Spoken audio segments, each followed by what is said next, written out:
Welcome to healthy home. ఇవాళ మనం గోంగూర పప్పుని ఎలా ప్రిపేర్ చేయాలో తెలుసుకుందాము.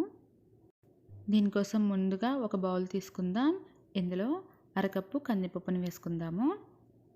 తర్వాత ఇందులో తగినంత వాటర్ వేసుకొని 2 టైమ్స్ వాష్ చేసుకుందాం. తర్వాత కొద్దిగా వాటర్ వేసేసి 10 నిమిషాల పాటు పప్పుని నానబెట్టుకుందాము.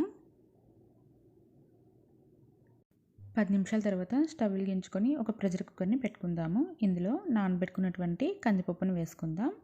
తర్వాత 1.5 కప్ వాటర్ వేసుకుందాము. తర్వాత ఒక టమోటో, 8 నుంచి 10 పచ్చిమిర్చి వేసుకుందాము. తర్వాత అర స్పూను పసుపు, ఒక చిన్న ఉల్లిపాయని వేసుకుందాము.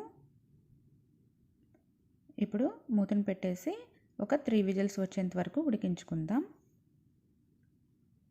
3 విజిల్స్ తర్వాత మూతను తీసేసి ఒక చిన్న గోంగూర కట్టని శుభ్రంగా వలుచుకొని ఆకుని కడిగి వేసుకుందాము.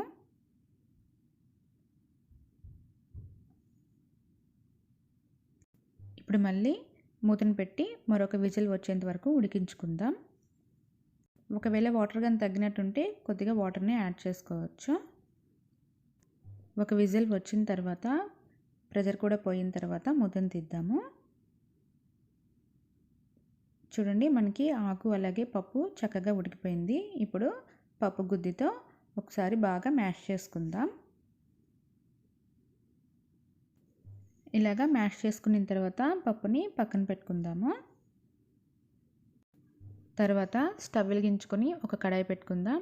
ఇందులో 3 స్పూన్లు ఆయిల్ వేసుకుందాము.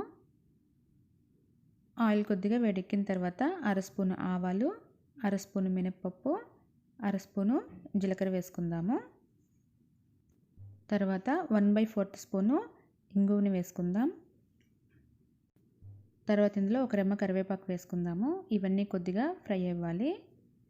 తర్వాత మనం ముందుగా ఉడికిపెట్టుకొని మ్యాష్ చేసుకున్నటువంటి పప్పును వేసుకుందాము. ఇప్పుడు ఇందులో రుచికి సరిపడినంత సాల్ట్ వేసుకుందాం.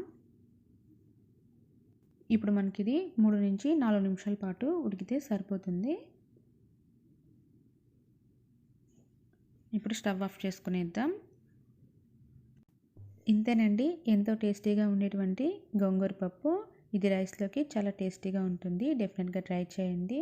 Thank you for watching. Please subscribe to my channel.